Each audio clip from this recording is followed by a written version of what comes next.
We have a great guest here today, uh, Rui Delgado, Executive Director of M&A Worldwide. In 2023, M&A Worldwide completed 510 deals with a value of 13 billion. Rui has more than 25 years experience in M&A, and he's someone highly respected in the industry. Rui, thank you very much for joining us today. Pleasure, Ryan. Really pleasure to be here. How's it going? I'm really looking forward to have a nice conversation with you. Go No, ahead. we're looking forward to hearing some valuable gems.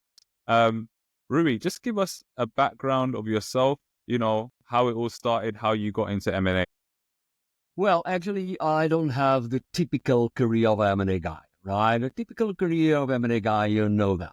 So everything started in a investment bank or in audit or, at the Big Four, stay there for some years. Then all the process go through advisory in investment banking. I'm not that guy. Okay. And honestly, I think it's good because I've done so many things over my career in C-level positions, either in IT or advisory or industry, always, addressing the issues, but also corporate challenges as well. So it gives me more a kind of a holistic perspective of things. So, and nowadays, M&A is not so much about financial KPIs or valuations or multiples. I would say that that dimension represent now probably 20 to 30% of the entire deal execution, because the rest is more about strategy and more about understanding how can a seller can fit with a buyer, and this is more about other things. So this holistic perspective gave me these additional features that I think is what's valuable today in my position. Okay. And just from your vast experience over the years, what are some of the main things that you've seen change from how it was before in M&A to now? What are some of the main trends that you're seeing? Yeah. I've been here for a while. Okay. I started my career in 92. 92, if I was told that by a friend or whatever, that in that morning he was on a call with a Finnish guy, right? I was really impressed. Wow. I know someone that knows someone in Finland. Guess what? It's amazing. Okay, how do you do that? How did you do that? So it's possible to get someone in Argentina or Finland or Japan. Okay, and nowadays this is our regular life. So the concept of the flat world become everything smaller. So the promise to our clients, it becomes much more challenge, because when you're going to pitch a client, you're going to say, hey, this is my background. This is our experience. And the service we're going to provide to you, guess what? It's a global service. And we're going to deliver the capacity to find targets anywhere. Could be in Malaysia, could be in New Zealand, could be anywhere, right? This is a massive change. So the world becomes smaller to everyone in advisory, right? The second challenge and the second trend I've been seeing over years is the fact that everything is becoming much more demanding. The clients are becoming more demanding. The markets are becoming more demanding. And if you take a look at the innovation, the rhythm, it's completely crazy, right? Probably you don't know, but if you picture the entire set of innovations over the entire humanity, right? 80% of innovation are concentrated over the last 30 years, right? So imagine 100 innovations since the fire until now, 80 were created by people that are alive. Okay. So there is a massive things going on a daily basis. Imagine the period that it can get for GPT to reach 1 million guys, like 5 hours, something like that. Okay, so it's crazy. The third thing is everything is becoming much more global. Funds are becoming much more global, or at least regional, right? From national to regional, European, South American, Asian, whatever. And you also have a lot of money flowing in to be invested on the regional or even global project. This is a massive change. Mm-hmm. And also the amount of cash ready to be invested in M&A, the dry powder, which is the money that wasn't invested at the end of the period, could be something like 3 trillion, around that, 3 trillion euros. So it's unbelievable the amount of cash, which is also a challenge, because what are you going to do with this? But it's also a challenge that push up for innovation, for investments, for creating new things. So if you're going to remove the foam of what happened in politics that create a little bit of dust in front of us, you're going to see an exciting things going on in the market. They're really exciting. In defense, a lot of things going on in defense, in pharma. Can you imagine squeezing 10 to 15 years of for a vaccine to be approved down to 7 months, right? So, and it saves lives, right? So there is a lot of things going on which make our world a much better world now. If you remove the foam, right, of what happened with politics, whatever, quality of our lives has been improving. Less poverty. You have less children with problems. Literacy is improving. So the quality of humanity is being improving. Now the challenge is what we're going to do with that. This is not the philosophical things. At the M&A, we need to think about this because it's all about also how the deals will change over time. The profile of the bankers, the profile of the talent, the profile of the technology. We need to address this. 5 years ago in M&A Worldwide, AI was not in the agenda, right? Today is part of our daily life. Yeah, I don't think I can go a day without using ChatGPT myself. I use it for everything. No, me neither. Me Yeah. neither. Yeah. So back to what you said about industries like pharma and defense and stuff like that. Is that where you see the big opportunities over the next 12 to 24 months? Well, I see a lot of things going on in definitely aerospace and security and defense, definitely. A lot of things going on also in IT and pharma, but pharma it's a big thing. And IT, it's a big thing as well. So now the fuzz is around not SaaS as we had like 2 to 3 years ago. It's more about AI related things. So there is a lot of things going on in that sense, but also in pharma, but also you'll have to think about gray areas, meaning like e-health. E-health is the gray area between IT and healthcare, and that cross with other sectors as well. So I think you have a lot of things good. Also in the logistics and transportation, there's some opportunities in there as well. But from my perspective, with food and beverage, also has been creating some good things over years. We faced some challenges with Ukraine in Europe, with Ukraine.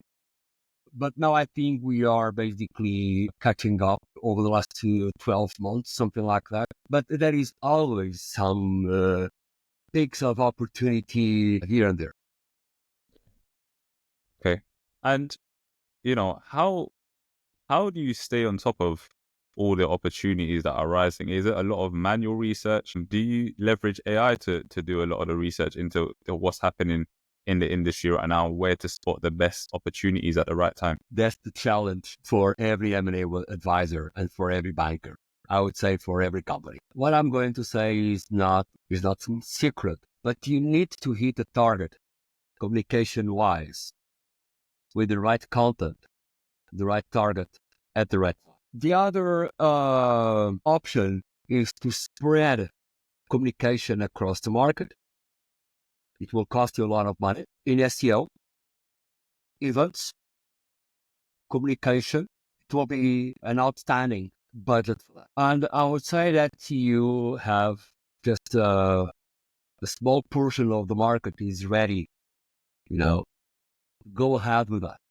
So I'm not going to talk about M&A worldwide. We have our own strategy. So from the conceptual perspective, either you have a lot of budget for SEO, for events, for brand power and the communication spreading word, or you need to go the other way around, create content, be a little bit clever in choosing your targets.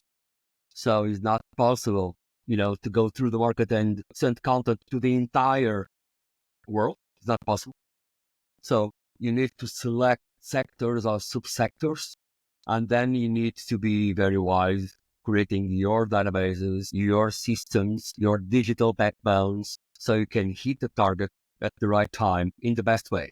So then it will be about the content to tease a target to wonder, it will make sense. I would like to sell my company. Okay, I would like to contact these guys in his own language at the time that he decided to do in a way that he decided to do.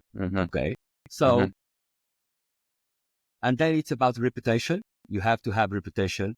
You have to prove the capacity to deliver, the capacity to execute, and you have to have experience. And you have to prove that.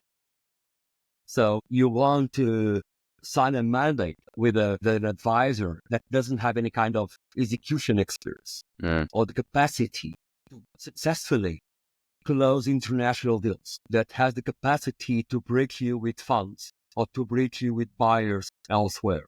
You won't sign a mandate unless you feel confident with that. But for you to feel confident with that, then the advisor has to prove that he has that, right?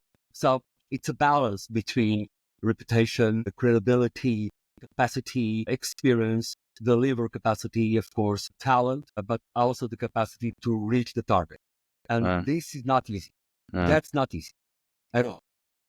I guess especially when, you can't just ask someone, do you want to sell your business? And they're going to say yes straight away. Most of the time, people have been in business for years. They've owned their business. They have an emotional attachment to their business.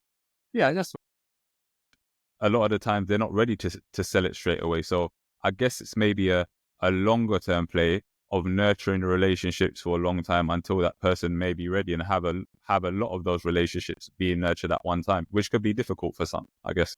But Ryan, I came from a country. Originally, I came from Portugal. And in Portugal, there is some overlap between the capital and the management. For, even religion reasons, right? The concept of the property, the ownership is very important for an average Portuguese entrepreneur, which means is not something that he might consider to get rid of the capital, right? Most likely he will be interested in pushing the capital, the equity to their sons or the daughters, or right. That will be the most likely and most probable thing to do. So if anyone approach an average entrepreneur, right, what the reaction is, either this deal will be my jackpot, okay, which is something completely different from the perspective of international buyer that would like to do and close a reasonable and rational deal, as opposed of giving the guy a jackpot, right? Or the guy would say, this is not for sale, absolutely, right? But also you have a lot of markets where it's completely natural to sell and buy companies, right? And you have this in Netherlands as well. And we have this in US, and you have this in UK. It's completely natural. It's a liquid market. So in this case, the market, you could say, is a little bit more mature, right? And content-wise, you don't have to force the market so much. And then I would say the timing, are a little bit more smaller. But in other markets, you have to, like a priest, spread the concept of what M&A is, the advantages, how it works, why you should have an advisor, what kind of cautions you should have before, signing a mandate. What is the mandate? Why you need an NDA? What is a BTTA? And why is it important? So this kind of of matters is somehow important in many, many markets so far. And I think it's okay because not everyone has to be in the same phase of the cycle. So I think it's okay. But we need to address this. We need to address it. Okay. Well, what I've noticed as well is that I've seen there's a lot of people getting into the M&A space now. Some one-man bands getting into the M&A space. And, you know, it sounds, the I guess there's a lure of getting into M&A, from a high level view, you go into a business, you buy it, then you start making money from that business, you don't have to do any work. But I know that's far from the truth. What are some of the main things a normal person would have to consider to go and buy a business? What are some of the fundamental rules of buying a business, and what should you stay away from? If you like to buy a business, Yes. well, if you like to buy a business, that's the easy part because it's about why you'd like to buy a business. It's for increasing production capacities to overpass regulation. Then you'd like to buy a company like in the cross border, right? It's because of you like to buy some licenses or you like to buy some talent or it's about synergy and saving costs. When you decide to buy a company, you have a rationale for that. You already understood. I need this for my strategy. It makes sense for us to buy a company with this profile. Eventually, an advisor could advise him saying, well, in the value chain, why don't you consider buying a company in a different stage of the value chain? And then they could have a nice dialogue about it. And that's fine. Okay. But everything sparks with a rationale. Okay. I would like to buy a company, to fulfill this loophole in my strategy, future strategy. So I'd say that's the easy part because it's about finding the target. And finding the target, it's also a rational strategy. Imagine you are a shoemaker in Spain producing 20 million, right, euros per year. You'd like to buy an assembling facility, right, to help you in the production process. What will be the odds for you to buy a company? You're based in Spain, in the middle of nowhere, right? Let's say 2 hours away from Madrid by car. So it's an average company, okay? Selling 20 million a year, doing a good job, staying in the market for 30 years, fine. But now they decided, yeah, I would like to buy a company, right? But just to assembling things, right? What will be the odds for them to buy a company in Malaysia? Zero. Okay. Zero. Because put yourself in their shoes. Then you have to think about Malaysia. You have to go there. You have to think about Malaysian, how they think they need to, and then the transportation, and then it's everything different and it's very far. So probably they will think about Portugal or Spain, eventually Italy, or, or the most hungry, right? And then you already have 5 markets. So the research, it won't be that complicated. It is more about not finding the targets, finding the right target. The right target. Okay. If you'd like to be on top of the market, you have to do things differently. Everybody has access to the same databases. Okay. So if the mandate is being given to company A, the company A access to PitchBook, Merger Market, Capital IQ, Moody's, Bureau van Dijk. These are the 5 or 6 main databases. Okay. On top of it, their own experience. So, what would be the first thing that any advisor, regular, average advisor will do? Go through the databases and try to list based on the client criteria, right? Which are the targets in these countries? What will be the outcome, regardless of the advisor? Same. right? The same. So now you need to decide as an advisor, should I keep my strategy selling commodities?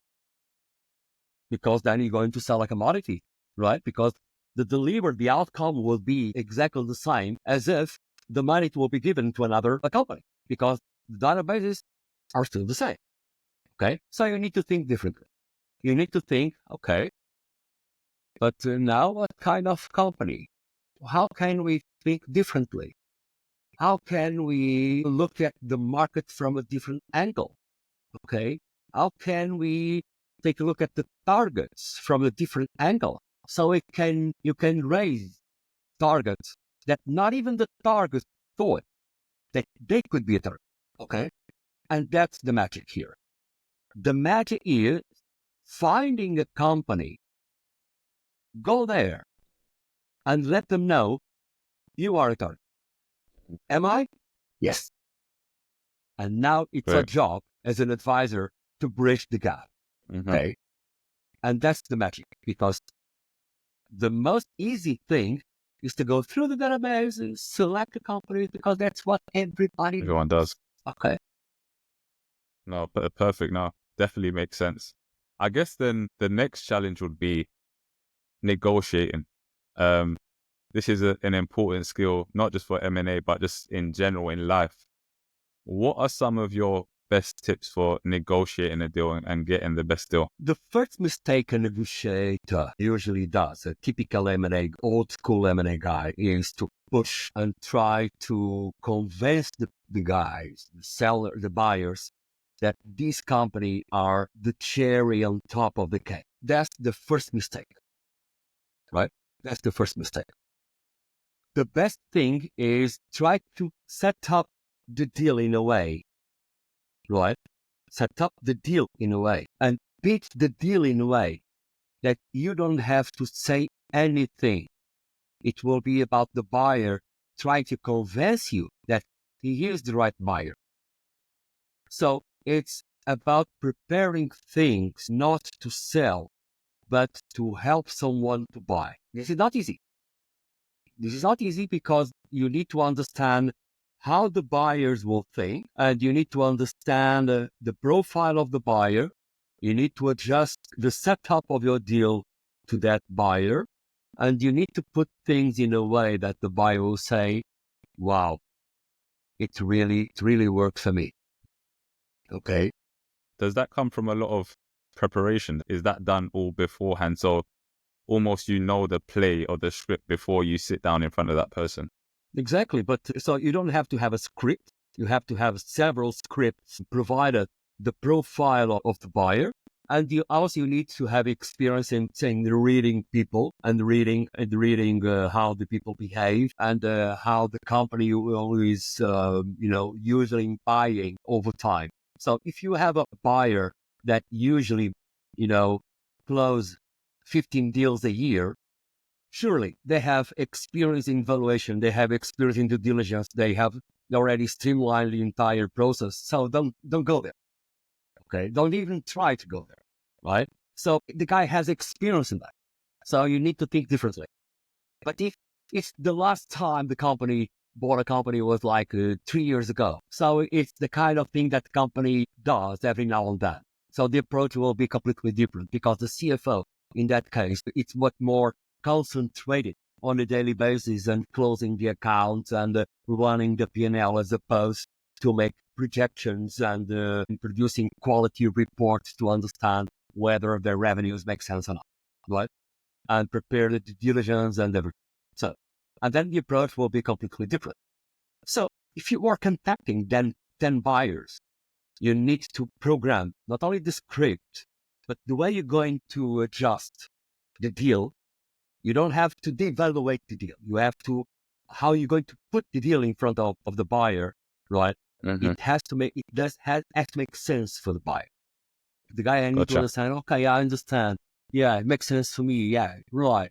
Because for someone, it's about getting to another country. For someone, another one will be about tax credit, or it will be about getting rid of the CEO because the seller has a nice guy. So when you think it's about production, probably it's about the guy or the other way around, or it's about a certain product that the guy really would like to have.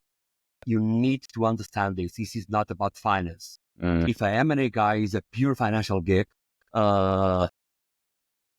probably the times are becoming a little bit more challenging than that, right? Is this something that you've learned over the years through just sheer experience, or have you done training on how to negotiate? Have you read books on these kind of skills? And can you recommend anything for anyone else?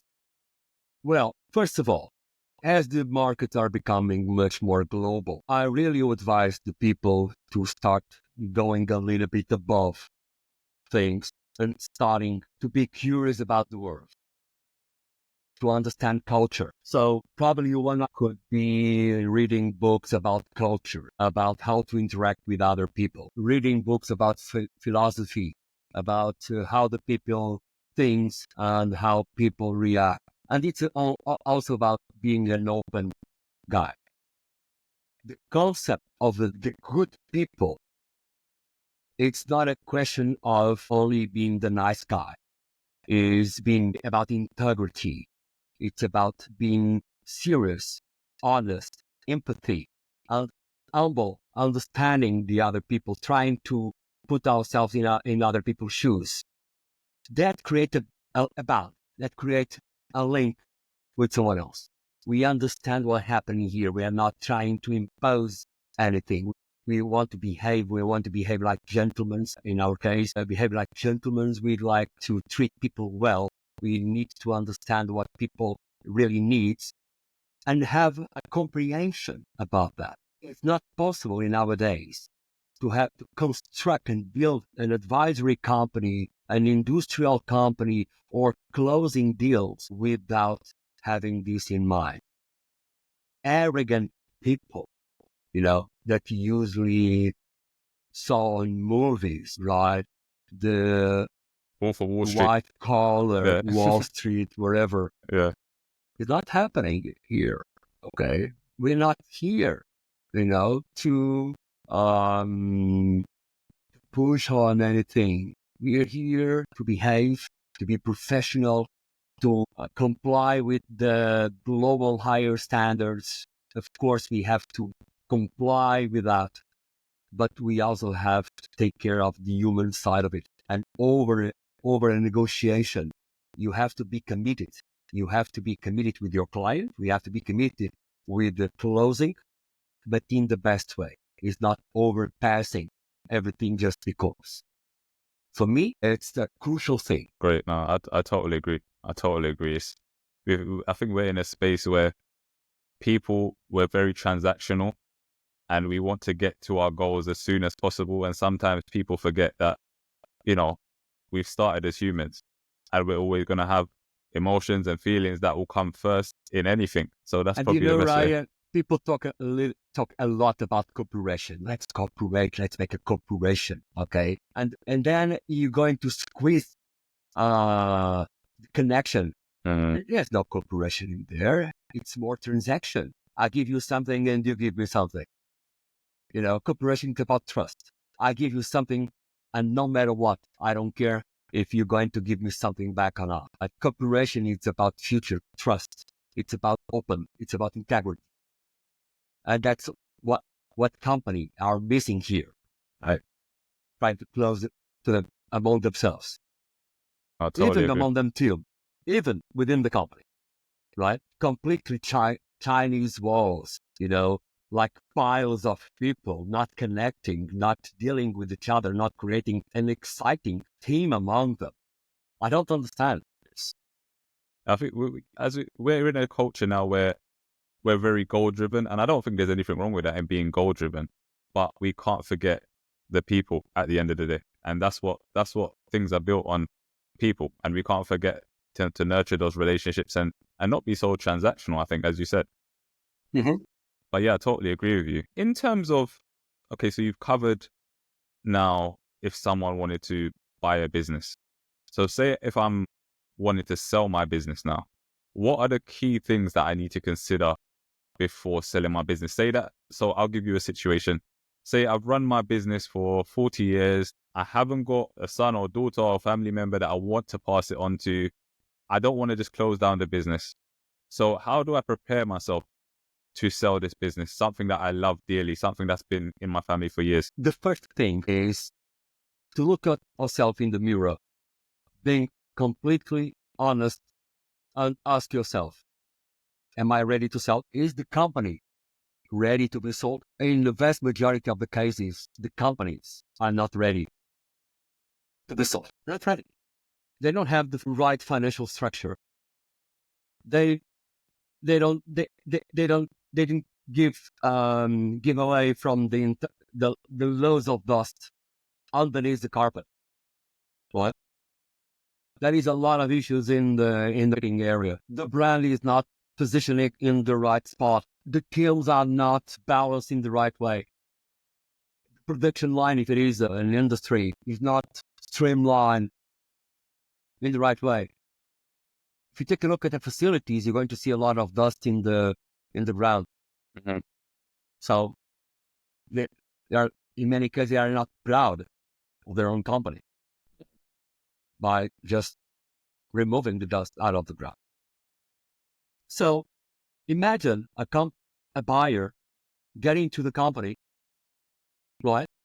Take a look at the balance sheet and starting to ask questions. This amount of cars belong to the company? No, this one belongs to my wife and the other one belongs. Okay, how often are you updating your website? I don't know. It's my cousin that is taking care of that. These kind of things are red flags. So to put your company in the market, you have to do something about it. And for that, you need to count on external experience. You don't have to go directly to an M&A advisor, but would be my first move, because the guy understands how to wrap up the package, so to speak, of course, because it's not about pretending that the company is something that is not.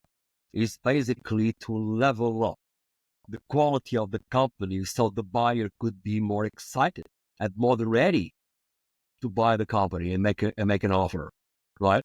Because in front of the buyer, any advisor could put like 10 or more cases.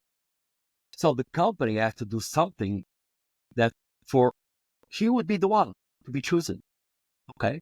And for that, the company has to be excited in all the senses. Communication, the teams, the corporate governance, the financial structure, the legal area, everything has to be fixed and have to be clean and has to work and has to tell a story that the buyer, yeah, I really like this. This is the kind of company that I really want. Okay, I need to fix that. I need to fix it, but that's fine. But at least the ground zero of things already was taken care of. Okay, and then on level 1 and level 2, now it's about changing some things, but that will be my natural job as a buyer, because the rest, it's wonderful. Communication, brochures, bam, bam, bam, bam, production, the control, the control production, the KPIs are completely controlled, and there are plans for everything. It takes time. And of course, let's do some diligence up front of everything. Okay. So it takes time, it takes money. Okay. But then the chances to increase the multiples, the valuation, and to have a very fast closing, the chances will explode. Do you think that business owners need to have a realistic expectation of how they see their company being sold? Yes. And I think it's important also to count on honest advisors, people that have experience, that has a reputation, and will never tell stories to a client saying that the company will be sold for sure. First mistake. No one should say this, and it definitely will be sold in like 4 months. Don't worry, before Christmas, you're going to have your Porsche in the garage. No one should say this. Okay, no one. On average, how long do these deals take? It depends. In IT, in several areas of IT, if everything is completely streamlined and ready, eventually 4 to 5 months. But in average, I would say that at least 7 to 8 or even 9 months, or could be even longer than that. Okay, because it takes time. About due diligence and negotiation and finding targets is not easy. It's a very complex industry because you need to deal with many, many areas. It's not only financial analysis, it's also thinking about commercial process, marketing, production, legal, environment, license. So it's a very complex industry. The M&A advisory is a very complex industry, and you need to have the right people so you can have a broader understanding of things. So if you're going to have an M&A guy that only focus on the financial area, you're going to miss a lot of things going through of figures. Gotcha. And just before we wrap up, if I'm someone who, let's say I've just started out in M&A or I'm relatively early in my career, what are some of the key pillars that you suggest somebody stands on to have a prosperous career in M&A? I think it would be wonderful to spend some years going through some industries. Go to the ground of the industry, plastic or metalomechanic. Spend time in there, understand the energy of the industry on the daily basis, try to understand their challenges in buying raw materials, assembling energy, chemicals, composing, going to meetings, understanding the language and the grammar of an industrial guy, trying to understand the problems in cash flows, understanding the problems with the VAT. How can we have some credits if I'm going to buy something here or not? This kind of experience in the real world, either in industry or agri or services, right, give you a lot of insights, experience. And afterwards, when you are an advisor, you're going to speak the language. You're going to understand the grammar of your client. I've been there. I've done that. Otherwise, you won't understand anything about this daily challenge. I think that what puts me in a very different position. What's peculiar about me is exactly that. I was the CEO of a paper industry, the vice president of one of the most important IT companies in Portugal.